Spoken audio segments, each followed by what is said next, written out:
กำลังใจเล็กน้อยยินดีนำผู้โชคผู้หมานผู้บอหมานก็รุ่นต่องวดหน้าครับพี่น้องไปเลยครับส่วนนี้จะถือว่าเป็นช่วงมาแล้วครับหน่วย12ล้อวันนี้บ้านหัวเขาครับผมตำบลคาราแมเนาะอำเภอศรีขอจังหวัดสุรินทร์ครับวันนี้พี่ยักษ์เขียวครับนี่กำลังลงอุปกรณ์เลย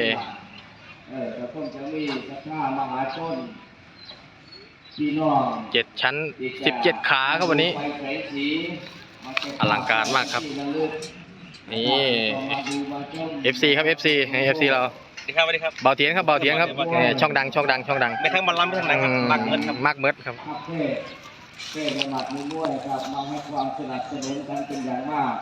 ซูเปอร์บิ๊กในตะวันดี95สุรินทร์กระผมดีเจซาบะครับวันนี้